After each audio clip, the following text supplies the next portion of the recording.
Okay, let's set the scene. Picture this. It's March 2026. The skies over the Indo-Pacific are tense. For years, the Indian Air Force had a clear advantage, a qualitative edge that was pretty much undisputed in the region. Well, that edge is fading fast. Up north, you've got China's J-20 Mighty Dragon, hundreds of them already operational. To the west, Pakistan is reportedly right on the edge of getting its own stealth fighter, the J-35. A crisis is brewing, and it's happening in silence. So, part one of this crisis is just a raw numbers game, and right now, India is not winning. The Indian Air Force is supposed to have 42 fighter squadrons. That's what it needs to guard its huge borders. Today, it's making do with just 29.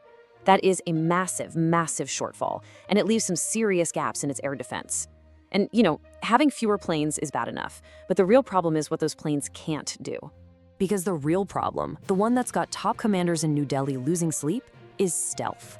India's neighbors are putting fifth-generation radar-evading fighters in the sky, and India doesn't have a single one. That's a technology gap that could be absolutely devastating in a conflict. And this timeline really drives home how urgent this is. China's J-20 is already a fact. Pakistan's J-35 could be right around the corner.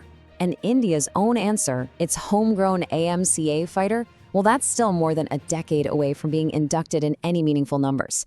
In air combat, a decade is an eternity. A dangerous vacuum is opening up. So, to plug this gap, whispers are turning into reports that New Delhi is thinking about making a very bold, some would even say a very controversial move. A move that could completely reshuffle the geopolitical chessboard. So here's how we're going to break it all down in this explainer. We're going to start with the failed partnership that got us here in the first place. Then we'll get into the nitty-gritty, the tech specs of the Su-57's so-called final form, and the strategy to use it as a 10-year bridge. And finally, we'll look at the high-stakes global chess match and ask, is this a gamble worth taking? To really understand the decision India is facing now, you have to go back. You have to look at one of the biggest what-ifs in modern Indian defense history, the fifth-generation fighter aircraft program, the FGFA. It all kicked off with so much promise way back in 2007. India and Russia together, co-developing a custom version of the Su-57.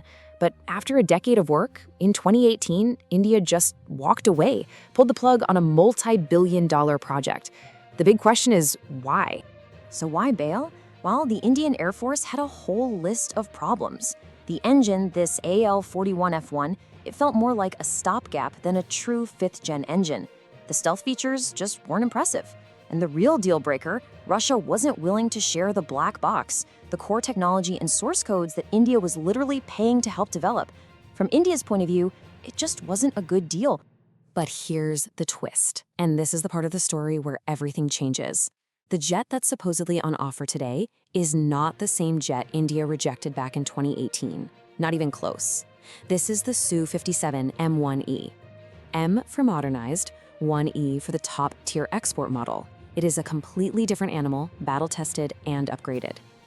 So what makes this Su-57 M1E the final form of the jet NATO has nicknamed the Felon?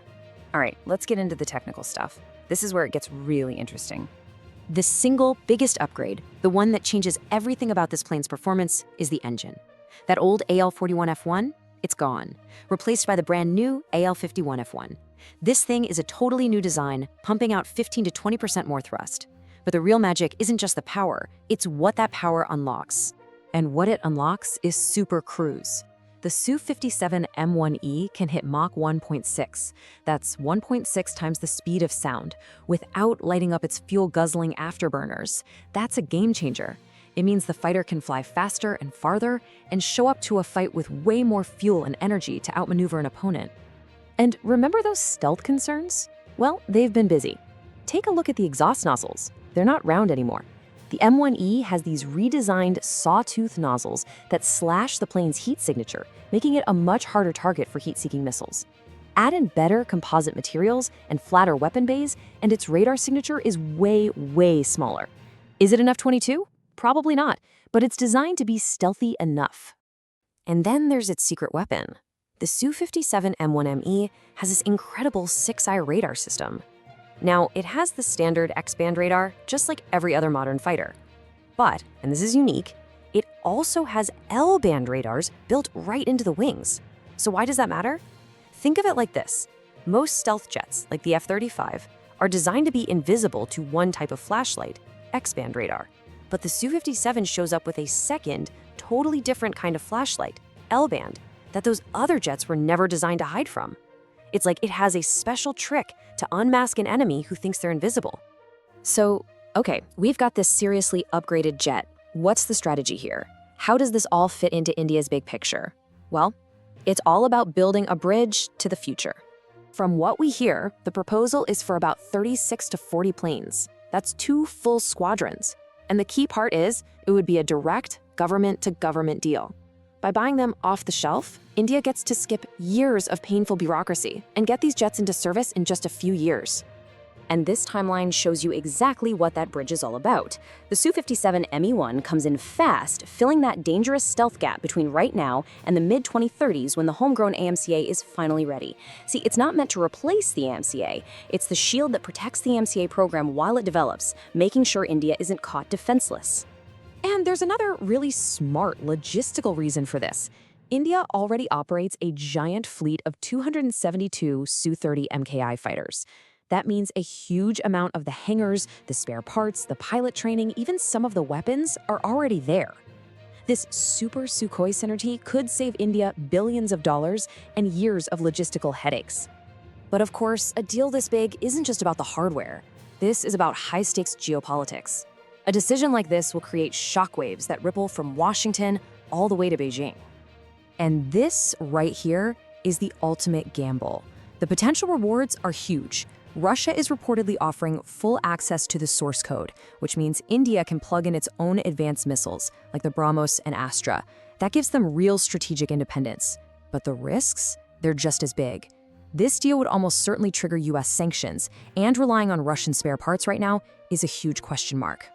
The whole move is being justified under this idea of Aatmanirbhar, a Hindi word that means self-reliant. The idea is that India won't be tied to any one superpower. By flying top-tier French Rafales next to top-tier Russian Su-57s, India is sending a very clear signal that it's going to carve out its own path in this new multipolar world. So we're left with this one massive question.